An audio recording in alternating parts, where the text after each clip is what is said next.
Hello, residents of the Limbo Galaxy.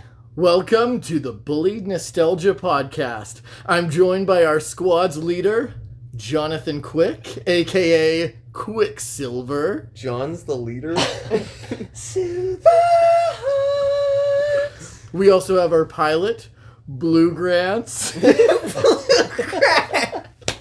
Wow! I don't think I've ever heard a stretch. You read Richards. Oh boy. You're not gonna do the twins. Is one of us Copper Kid and the other one Tally Hawk? And our scout, Tally Hawkeye. Tally Hawk. And I, of course, am the Copper Tim. Oh no! Oh, that was bad. So many of our favorites to watch. Oh, look, now they're being bashed. I guess that's what we should expect on the Bullied Nostalgia podcast. You know, I used to tell people that we had come up with, like, clever Star Wars nicknames for each other. Yeah, like Qui-Gon Tim, Kylo Ren. That, I think, ruined our reputation so much that I don't think I'll ever talk about those nicknames again. Chancellor Palpatine? Yeah, Chancellor Palpatine. These are all clever names, and John, we've fallen I- so far from grace. I was Obi-Jon Kenobi? Yeah, Obi-Jon Kenobi. The weird thing is... The Bullied Nostalgia podcast is where you go to rewatch movies and TV shows from your youth with nicotine-colored glasses. Whoa. So gross. Ew. As always, you can share your own stories or movie suggestions by emailing bulliedpod@gmail.com. I feel like something is missing before we get going, though, in this episode. Have you prescribed each of us our own hawk that identifies our abilities and character? No, I just don't feel like we're properly embodying the energy of our podcast. Like, maybe there's some missing uniform. I don't like this. I don't know what's happening and I don't like this. Chance, I'm sure this is great for our listeners. I'm going to set you up with some poor baguette. John, it's not your quote, but it's definitely in your wheelhouse. I'm fearless. I make heavy eggnog jokes. Kylan, praise Beethoven. This is something I might wear after this. And I will be wearing I see the world through nicotine-colored glasses. Gross. Kevin, did you know about this shirt? I knew about those two shirts. I didn't know that you were making Praise Beethoven or heavy eggnog jokes.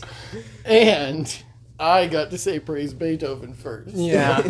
No, Well, I'm wearing it now, so I think Like- this is a win. with the shirts, Oh, like, they at John. least have, like, a see-through that's, like, somebody saw them and be like, okay, I guess I get the joke here. Some poor baguette makes no sense in virtually any situation except this podcast specifically. So, for listeners who cannot see what's happening, For listeners who've just spent the last 3 minutes listening to three people make jokes that make no sense. I spent a little bit of time making some Bullied Nostalgia t-shirts since our last episode. And they, viral marketing, grassroots, all that stuff. They all say Bullied Nostalgia in the corner there. So when someone's like, I do like praising Beethoven. That is something I do.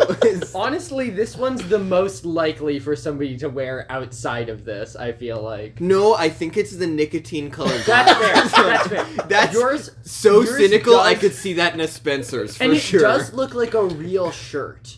I feel like Chance's looks like clip art with some text on it. Mine does look horrendous. Wow. Okay. That feels so insulting Feelings right a now. little bit hurt. Once again, it doesn't make any sense except for this podcast's inside joke of some poor baguette John, do you feel like you'll wear a shirt that says, I'm fearless, I make heavy eggnog jokes? Maybe. The Halloween and eggnog contrast is so noticeable. Yes, it's got a really scary Halloween vibe, but then a carton of eggnog in the middle. Yes, I will look at trying to make them more available. But if someone out there is like, man, I really wish I had a heavy eggnog shirt, Just go on Redbubble. you can find them on Redbubble. That's right. Just go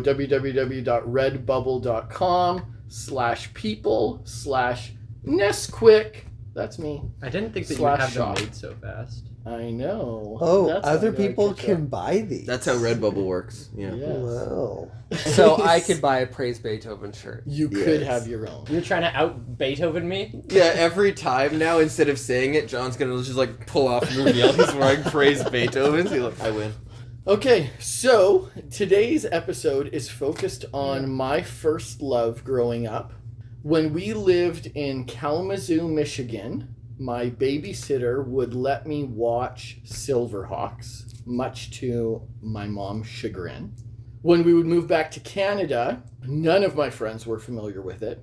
So I know this episode is for a very niche audience. You say that like that's not our constant strain. For those of you who've watched Titan AE, And Ernest Scared Stupid. and Ernest Oh, Kids. those are pretty popular. Yeah. The only reason why everyone else in this room is familiar with Silverhawks is because you're of familiar. Me. Yeah, that's right. But let's talk about it. For people who've never heard of Silverhawks, Chance, can you walk us through a summary and who they are? Silverhawks is a series about mostly cyborg. No, they're partly metal, And they're partly real. They have. I want to point it out. They make the comment that they're partly metal, partly real. The flesh parts of these people Is their are face and their right arm. not right arm, because the twins it's right and left. For some reason, the only human parts of these machines are their faces and one arm for some No. reason. One Most of them- forearm and Most beyond. of them have normal hearts, Except for the twins, except for the twins. who have no normal organs. Do you think that everybody else has metal lungs or... No, they test all those things. Those So- are- No, but they don't Those are test partly the lungs. real. The question is, what's the purpose of the metal if you can have an arm be in outer space and nothing bad happens? well, we'll talk about that stuff later. But you have not told us Right. a So, summary of what Silverhawks is about and who they are. right. So, Silverhawks is a series about a group of cyborgs fighting a villain known as Monstar and his group of fiendish bad guys called the Mob. They're fighting in the galaxy of Limbo by the Moon Star. Colonel Stargazer is their boss. They live at Hawkhaven. There's Quicksilver, who's the leader. He's your classic Captain America type. There are the twins, who are both incredibly athletic, but they're also incredibly smart. They're both engineers. Copper Kid, who comes from the planet Mime. No, is Planet of the Mind. Planet of the Mimes. Wow. Get your facts right. He's an alien mime. And then there's Bluegrass, who's a cowboy who flies his ship by playing the electric guitar. I'm not so certain. He has handlebars in front of him, and he just plays guitar for fun. Dad used to have a trick where he would pilot our car using his knees. All I'm saying is it would not be hard to move with your knees while you're holding a guitar. And then finally there's Tallyhawk, which is the animal sidekick of a cyborg. Peregrine Falcon or something like that? The show has sayings that it likes to really double down on a lot of the time. Monstar has a Castle Grayskull transformation that he loves to do every episode. The Moonstar of Limbo You thing. can't say it like that. The Menace. Star of Limbo! He says that every episode. Star of Limbo! Yeah, his voice is very annoying. Characters love saying partly metal, partly real, which no human being on Earth, I think, has said before. They have when they recorded Kickin' theme song. The theme song is incredibly rad, but it's so funny when people be like, Tallyhawk is partly metal, partly real. He can't be defeated. Every single time. So, you said there was a theme song? If people were to sing the theme song, what Would it sound like? good on recording?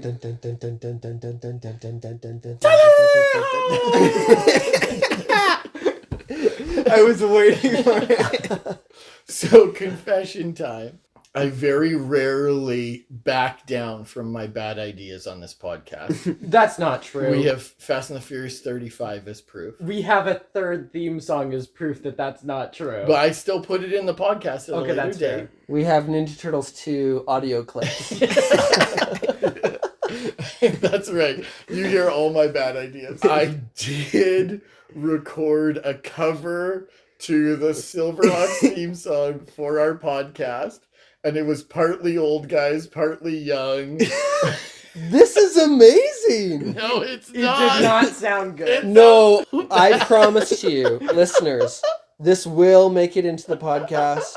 We will hear what that sounds like. So, What did you say instead of Tallyhawk? you did want a to few. talk. Oh, that's bad. Can we hear it? Oh boy. I did not bring it. There are times when I'm glad I don't live in the same province as you guys anymore, because I for sure would have gotten dragged into recording this. I just want to give a shout out. I don't know who you are, but whoever recorded the vocals for that song, really skilled. Sounds amazing. Yeah. Way better than the version that I recorded, several different harmonies. Yeah, if you want to go watch something good, don't listen to our podcast. Go watch the Silverhawks theme song. It's rad. There's a good guitar solo in there. This is a rad guitar solo. Oh, the guitar solo is played by one of the characters. It's like fourth Diegetic. wall breaking. Like, hey, you guys fight some bad guys. I'm going to play the theme song to our show. It's just the bard of the party. Okay, so Silverhawks was made by a company called Rankin and Bass. They eventually went under, but nowadays the company is famous for what? Thundercats. Okay, actually, yes, but not where I was going with that. They are famous for their Christmas specials. They made Oh, all of the stop claymation motion ones? Exactly. Yeah, that's where I knew Rudolph, that name. A Year Without Santa, The Little Drummer Boy, Frosty the Snowman, all of those Bumbles bounce. That guy. are Rankin and Bass Christmas movies. They did experiment with animation in the 70s, and they saw some modest success with the Lord of the Rings cartoon movies. But it wasn't until 1985 that they came out with Thundercats, which would inadvertently become one of the most popular 80s cartoon properties. Thundercats was massive, and in an attempt to replicate its success, they came out with this show a year later. Unfortunately, Silverhawks wasn't the breakout hit that Thundercats was. While Thundercats got multiple seasons, Silverhawks only got 65 episodes, which seems like a lot, but back then, that was one season. These shows would air every day after school. So 65 episodes would net you 3 months worth of new episodes every day after school. Which is just wild for them to be expected Right? to make that many episodes back Streaming shows now do 8 episodes a season. then. Yeah. The quality now is good. I feel That's like right. back then it was. Yeah, in Quantity over comparison, quality. like, I think about Arcane Season 2, which comes out, like, today, I think, is, like, 4 episodes. But in comparison, Silverhawks, I'm pretty sure all those assets are reused in each episode. So, I mean, Certainly the where level they of quality can. is way out of proportion. So Thundercats, for people who don't know, is about a group of cat people who flee their homeworld and crash land on Third Earth.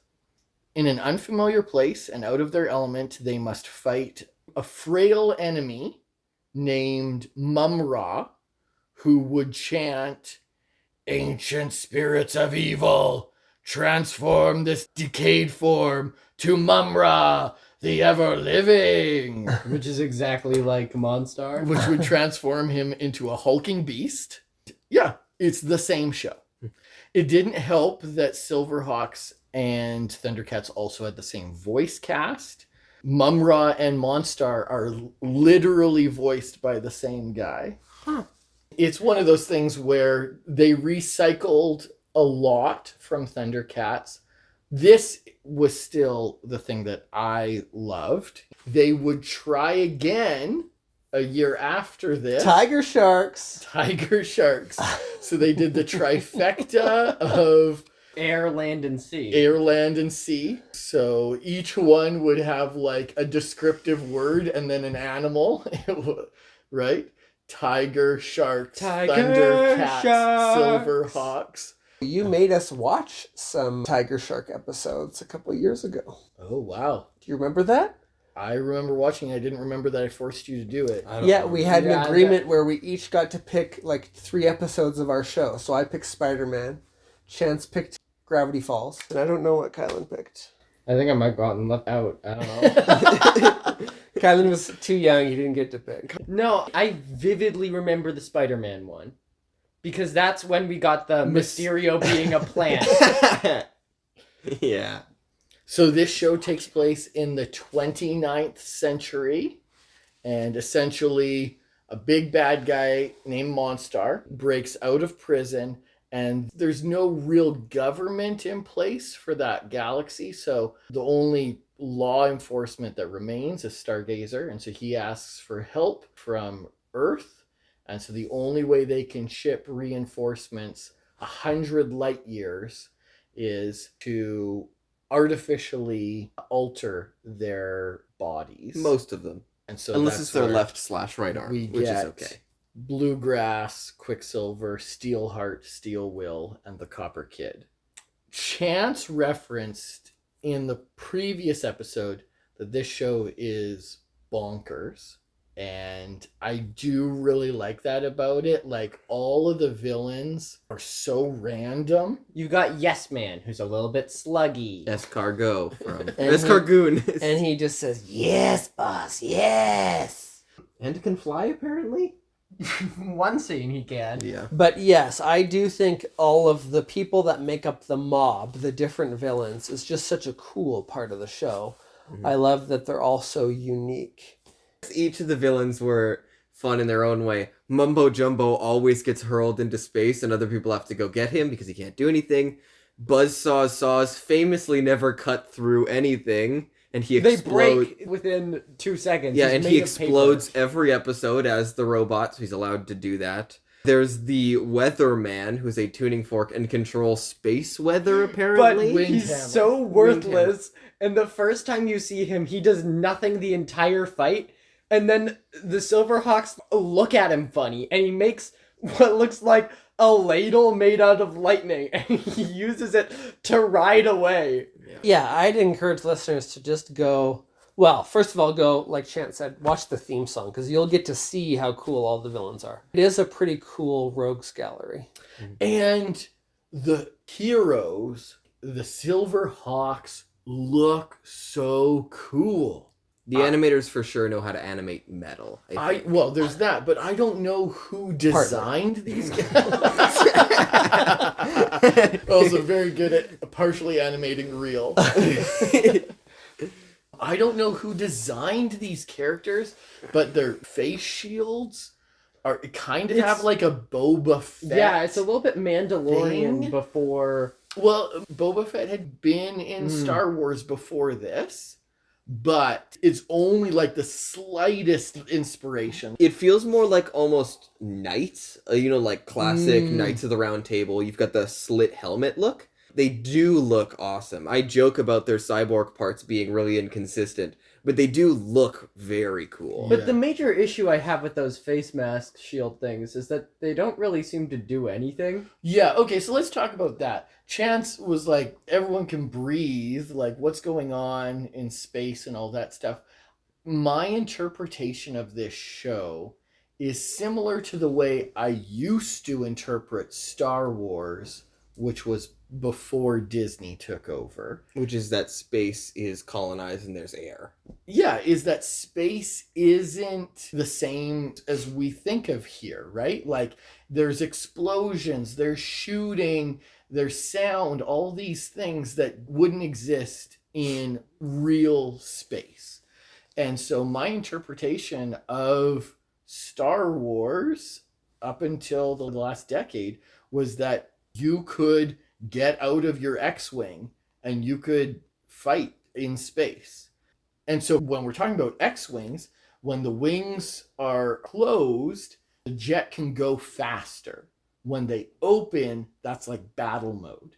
You can fight with the wings closed. You can fly as fast as you can with the wings open, but there's an intention. And that It's was what like- I thought the face shields were for, is it's battle mode, it's protection, right? Is you can fight without a helmet on like the knights, but you might get smoked in the face. Except for your arm. Your arm will never get hurt. That's right. No matter how There's uncovered no it is. protection for that, no matter what. Yeah. But it's also kind of interesting because Bluegrass has no face mask shield thing. That we've ever seen. And he also doesn't fly, to my knowledge. Yeah, he might not have wings. Yeah, these are all things that I don't think we definitively know. Mhm. It's just he's the pilot, so he flies the plane. He never needs to fly around. What did you guys think of the show? Maybe I'm not as familiar with animation or cartoons nowadays, just because I'm older. So I don't know all the content that's out there. But I feel like the concept, the character designs, I think it could make for a really good show if they were to re-release it. But I'm trying to think of the cartoons back in the 80s at that time. But this show is void of so much personality and like variation in characters' tone of voice. Don't get me wrong, the voice actors for the bad guys get to have silly voices, over the top, but the Silverhawks are so monotone, so boring. Yeah. They have roles, they don't have personalities. Yeah, in comparison, we saw Poker Face for like a couple scenes, and his voice actor is doing such a great job. The moment he opens his mouth, you're like, oh, this is a sleazeball. Even if you didn't see him, you didn't realize he was a slot machine robot. You could tell he was a sleazeball con artist just from hearing his voice, for sure. Yeah, I am not under any false pretenses. The show is from the 80s. It was about quantity over quality. The money wasn't in the show. Each episode was an advertisement for a toy that you could go and buy. Like a squid car. Everything in the show is a toy first and an object in the show second. There's no part of me that's like, oh man, this show was so good. It really is this concept that I fell in love with.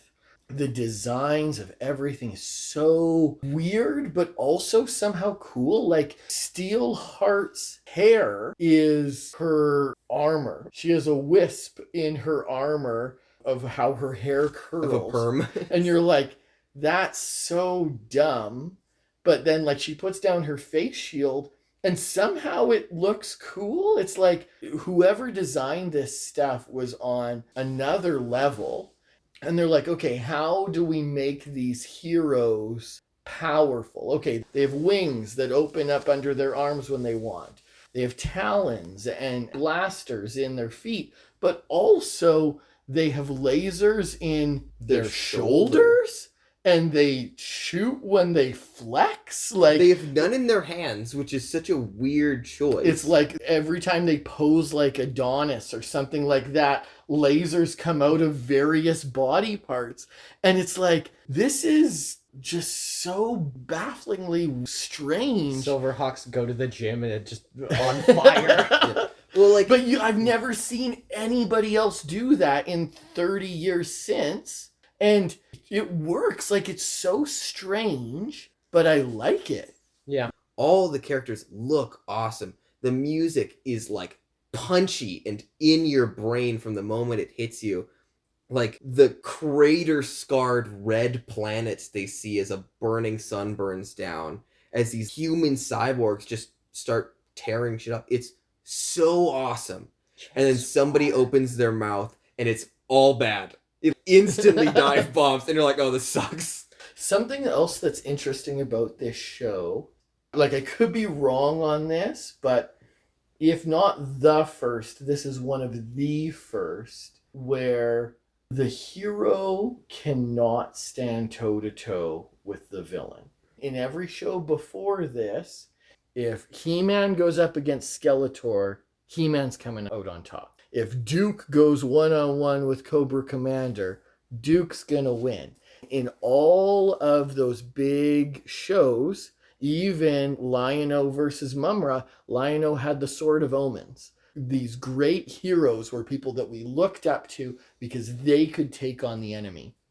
In this show, Monstar's like 10 feet tall, and one-on-one against any of the Silverhawks, he's going to take him to town. Yeah, when he does his Grayskull transformation, his body turns to steel, and he has the ability to just control the will of other things. Yeah, he That's shoots what little he does. eye saddle beams. Which are Omega beams that you literally cannot escape. Eventually, it will hit you. And if you're an octopus, it'll put a saddle on you. And it will put a saddle on you. And we saw Quicksilver and Monstar go toe-to-toe a couple times in the episodes we watched, and in every one of them, Monstar came out on top.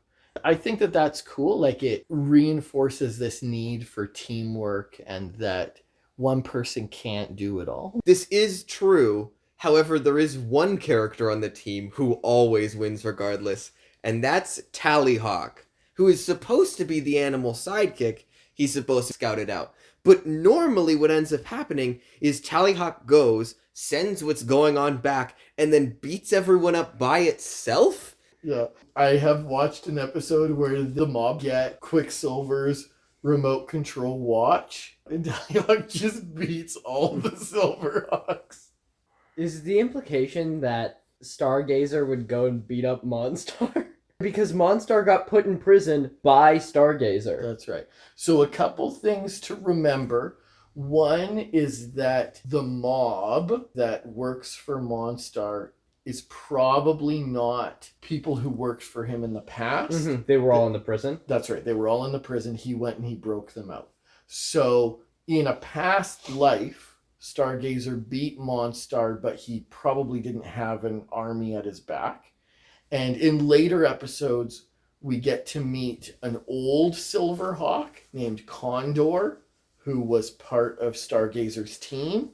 So presumably, at least the two of them, maybe more, went up against Monstar without any help. Actually, speaking of prison, can we talk about how terrible Monstar's prison is? Looking at the Moonstar is the only thing Monstar needs to become the hulking beast. They put a window in his cell that faced the Moonstar. Well, he was locked up for a couple hundred years. It was just one of those Earth rotation things. Eventually... Like a solar eclipse? Well, and he said, if I don't get this solar eclipse, this is my last and only chance. You know? And prisoners have rights. You want them to be able to have windows. It's not like he was in solitary confinement. It's the bureaucrats. They let him out. The other thing is that he could punch through the window. I like to imagine that it's like, we had to give him buzzsaw. We had to give him a cell with a window. Why did we do that? It's a terrible job. You know, Senator Yes Man asked for it. Well, I don't know. Like, Yes, you boss. see Tallyhawk Window cell boss. go through an explosion, and then 5 minutes later is back in the fight like nothing happened at all. And then Buzzsaw dies in a second, and it's like, they definitely made this prison out of whatever they made Buzzsaw out of, and not what they made the Silverhawks out of. Maybe we talked about this in the reboot episode a little bit too. I have trouble watching some of these old kids shows now as an adult. The stakes don't ever really feel that high because it feels like the bad guy will have the opportunity to destroy the good guys once and for all. But they'll just be like, we'll see you tomorrow, same time. It just feels like they're actually not trying to win. In one of the episodes that we watched, Monstar Had 3 Silverhawks. Yeah, he mind controls 3 Silverhawks, and he's like, I'm just going to leave you guys alone and go do something else so you guys can break free. An animated show that I really liked this year was the X-Men 97 series. The stakes did feel high, and it felt like if a character had a chance to eliminate another character, they would try their darndest. Sometimes they would do it. And I feel like we talked about that with Reboot, where it was quite the shock when Bob dies. It was like, oh my goodness, a cartoon actually had a villain do what they say they always intend to do. So, anyways, I just felt that with this, that again, it's like because they have to make so many episodes, they have to find reasons why these characters can never defeat each other. Closings, I think? Sure. Somebody want to start us on their closing remarks? Well, I'll give Kai some cookie time. Silver cookie! Was that like mercury poisoning? Oh, speaking of which, actually, we should bring this Real up. cookies? Partly real cookies? We should bring this up. Partly metal, partly real. We should Partly bring this gold. up. For 3 points, can you name? Every episode ends with a Sonic Says style. What can you tell us about the universe? That's a good bluegrass impression. Thank you. Can you You say really for- are our bluegrass. Thank you. Well, actually, Can you say for 3 points? Can for you 3 name this- points, kid, can you tell me which of these planets is next to Mars? That's pretty good. Thank you. It's- Pretty good. I was actually going to ask, what are people's favorite character in Silverhawks? For me, as an adult, it actually is bluegrass. It's mine too. We didn't really talk a lot about the characters, but bluegrass is the pilot of their ship, which the Mirage is so cool. Did you own it as a kid, or did you just want I did to own not. it? I still want it. Oh, just so everybody knows, Dad bought some Silverhawks semi-recently. So Why are you just going to brush over that, Tim? That's very on point with our episode. Dad has a brand he's trying to evolve. I'm the nerd. I'm not that bad. yeah, I never considered myself an adult toy collector, but I was in a toy store. I don't know. This is probably like 6 months ago or so, and they had a wall of like retro Silverhawks toys, and I was like, "Oh, this is dangerous." But yeah, the Mirage is a fighter jet essentially that's flown by Bluegrass, and it has 4 pods where the Silverhawks eject themselves so that they can fly. It's just really cool. Anyways, Bluegrass is a cowboy who's a pilot / cyborg with an electric guitar that shoots lasers. That's such a weird mashup of half a dozen things, but as an adult where I can just appreciate that the show is so bonkers, that's like the perfect combination of all of the ideas. In the same way, I hate Copper Kid as a character, but I do really love Copper Kid's design. He's a little blue alien kid that only whistles, and when he puts his thumb up to his mouth and whistles into it, he can make it sound like words. And he's got those cool Tron discs on his hips. That instantly destroy buzzsaws. Yeah. As a kid, I did not appreciate Copper Kid, but as a young adult, it's so weird that it's really cool. The character designs of Quicksilver and Steelheart are so cool, but they don't really deliver on that in their personalities or their attitudes or anything like that. Whereas Copper Kid is so strange.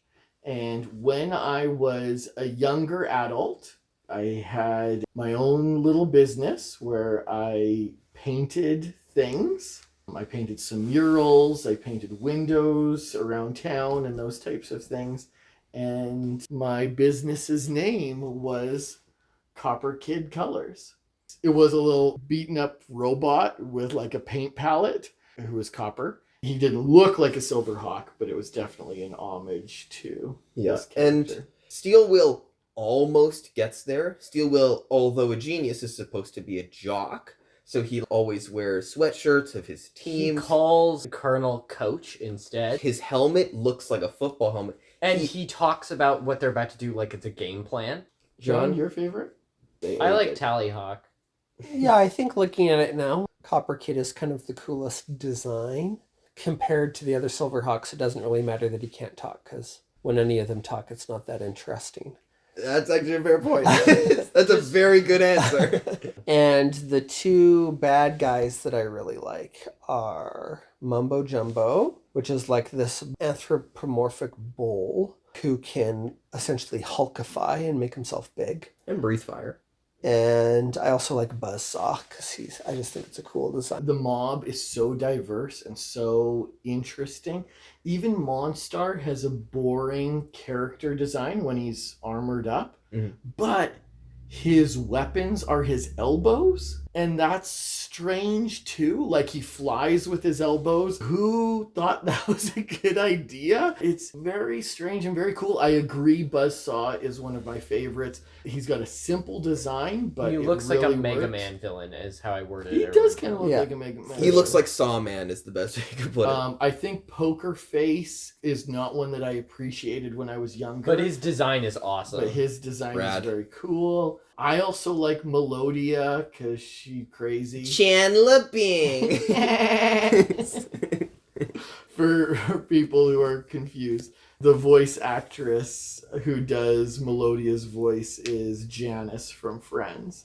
But even Yes Man is so weird. He's just a worm He's that can fly. just a freak. So I love all of it. I guess if we're doing closing stuff, I don't really know what to say. If my review score is, will I watch this again?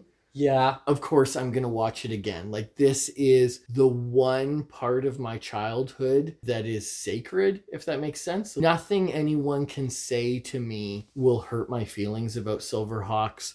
I know that the episodes aren't very good, but the characters, the worlds, the ships, the technology, it's all so cool to me. I mean, this is obviously brainwashing of a 3-year-old or a 4-year-old who can't get over it 30 some years later. When I think about Silverhawks, what comes to mind is that the first 2 minutes of an episode, when the narrator hits you with what's going on and that theme song like screams in with the guitar, those first 2 minutes, that is a high 4.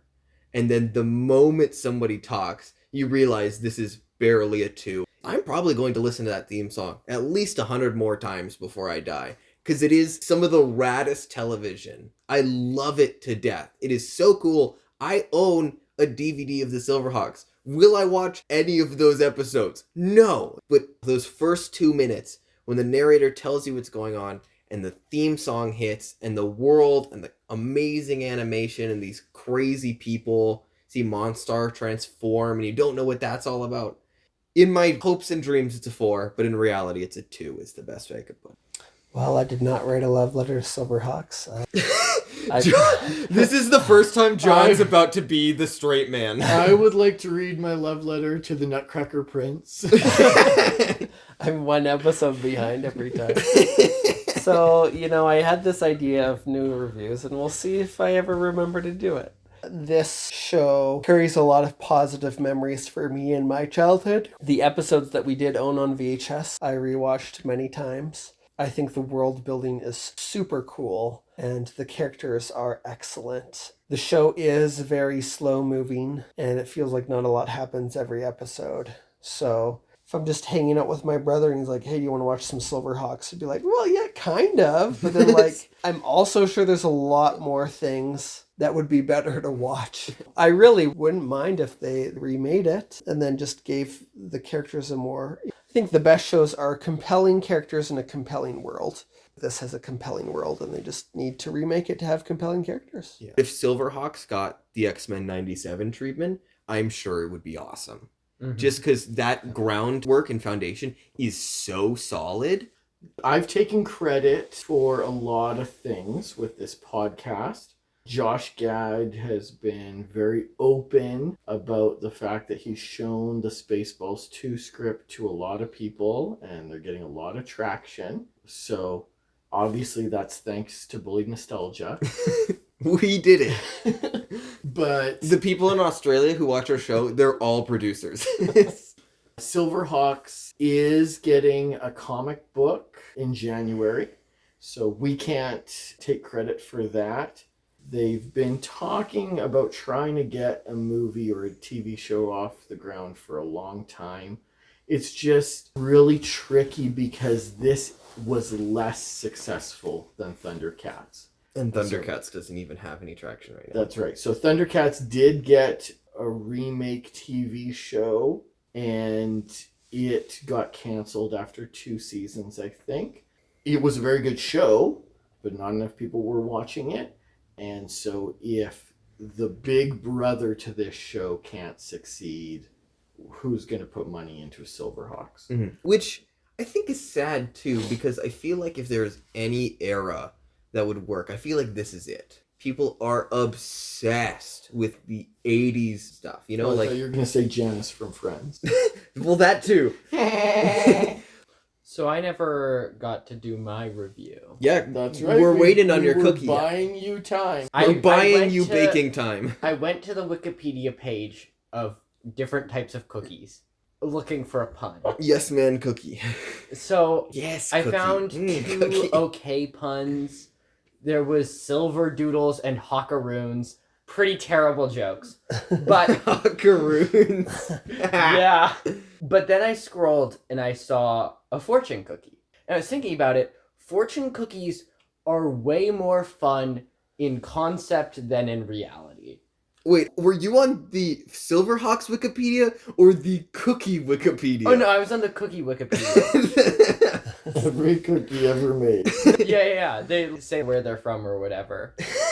Anyways, fortune cookies in concept are really cool. People always go, I want a fortune cookie or whatever, and then you get the fortune cookie and it's just like an okay cracker with a piece of paper that's useless in it. Yeah, I get that And- analogy. Yeah, that's what this movie is. It feels cool from the outside, but then when you actually dig in, it doesn't really have any sustenance. Okay, we done with Silverhawks? Yes, so. Why do you seem like you've got something prepped if we are? Oh, well, it's just time to talk about our next episode. The one Chance's Chance favorite. is excited for. My wife is calling me. This was the 8th episode of the season. 9th episode is the episode that we always regret. Season 1, we did Dougal. Season 2, we did Descendants. And then back by popular demand, our next episode is going to be Descendants 2. When you That's say by by popular popular demand. demand, Yes? you mean a lot of people were demanding it popularly. Descendants is our second most successful episode. Right next to... Muppets for some reason. That's actually kind of... When you said we're back by popular demand, I said we're back by popular demand. I want to because- point something out. You left. You can't just jump in the conversation. You'll want to hear this. I walked up to Em, and she's like, "What are you wearing?" And I'm like, "Oh, it's an inside joke from the show." And she's like, "I've watched every episode of the show, and I don't get that joke." You don't understand some poor baguette? Not really, no. Oh, we've referenced it in a lot of episodes. Emma, can you identify our shirts? What is yours? Okay, yeah, I know that. Yeah. Both of I these don't. ones I are can't new. read yours. Oh, They're- yeah. They're in the episode that hasn't come out yet. Oh, they're in the Nutcracker one, yeah. So yes, so when we recorded Descendants last time, Chance said, I will watch every Descendants piece of media if this gets twice as many listens as our most listened to episodes. It did do considerably more than any other episode, But never twice as but much. not twice as much. The good news Land is... Before Time was too good. No, Land Before Time is not even close. It's trying to double It's Superman. Dougal, isn't it? Superman is our third most listened to episode, and that's because it was our first. And so People on my YouTube channel accidentally clicked on it before realizing they don't like our podcast, those types of things. So the good news is, Chance didn't say that he wouldn't watch. And when we did, I think, season 2 in review, I put out a poll, what do people want to see more episodes of? And the voting was between Land Before Time and Descendants. And Descendants won in a landslide. So when I say by popular demand, I mean there's plenty of evidence that people want more Descendants. I don't know if that's true with Land Before Time. I think there's a lot of bots that can be voting. I think there's a lot of people my dad knows who called in just to make me suffer. And I know this because afterwards they came up to me and said, "Hey, your I'm a dad bot." texted me." I hate to break it to you, I've been a robot this whole time. Why is Muppets Tonight our most watched episode? I have no idea, dude. I mean, I guess Muppets are popular. The algorithm really likes Muppets. The algorithm. I we mean, got like, caught I in an really like algorithm, so- Muppets. So, I don't think it was one of our best episodes, but it's certainly our most well known. Chance, I'm sorry, I'm an algorithm. Okay, so that brings us to the end. We'll be back in about a month with Descendants 2. I Otherwise, hate my life so much. Moonstar of Limbo. ooh, give me the might. Moonstar of Limbo! Look out for weirdos. Yeah.